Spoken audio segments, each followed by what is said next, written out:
Hi friends, இன்றைக்கி நம்ம mini vlog பார்க்கலாமா? ஃபர்ஸ்ட்டு வந்து நம்ம ஆவாரம் பூ இருக்கு இல்லையா, அன்றைக்கி பறிச்சுட்டு வந்தோம் இல்லையா, அதை ஃபுல்லாக நல்லா உதுத்து பூ மொட்டு தனியாக பிரித்து எடுத்துட்டு அதை வந்து நம்ம வந்து ஒரு 3 டம்ளர் தண்ணி ஊற்றி நான் நல்லா கொதிக்க வச்சுருக்கேன். ஸோ இதுக்கப்புறம் வந்து இந்த சங்குப்பூ வந்து அன்றைக்கி பறித்தேன். 3 பூ தான் இருந்துச்சு. ஸோ அதையும் 1 டம்ளர் தண்ணியில் காய்ச்சா அரை டம்ளரை கலர் பார்த்திங்களா எவ்வளோ ப்ளூ கலரில் வந்திருக்கு.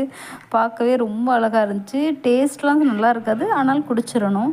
அதுக்கப்புறம் பார்த்திங்கன்னா இந்த ஆவாரப்பூ வந்து அவிச்சப்புறம் பார்த்திங்கன்னா நல்ல எல்லோ கலராக இருக்குது. ஸோ இதை ஃபில்ட்ரு பண்ணி ஒரு இடத்துல ஊற்றி வச்சிட்டோம் அப்படின்னா ஆறின பிறகு குடிக்கணும். அதுக்கப்புறம் இந்த புடலங்காய் விதை வந்து எங்கள் அம்மா கொடுத்து விட்டவன். ஸோ இந்த விதை வந்து நம்ம முளைக்க போடுவோம். நெக்ஸ்ட் மந்த்து தான் அது எவ்வளோ தூரம் முளைச்சிருக்கு அப்படிங்கிறது தெரியும். ஒரு ஈரப்பதமான இடத்துல போடணும், அப்போ தான் விதை வந்து சீக்கிரமாக முளைப்பு திறன் அதிகமாக இருக்கும். ஸோ அதனால் நான் எடுத்துகிட்டு வந்து போடுறேன். இந்த வீடியோ பிடிச்சிருந்தா மறக்காமல்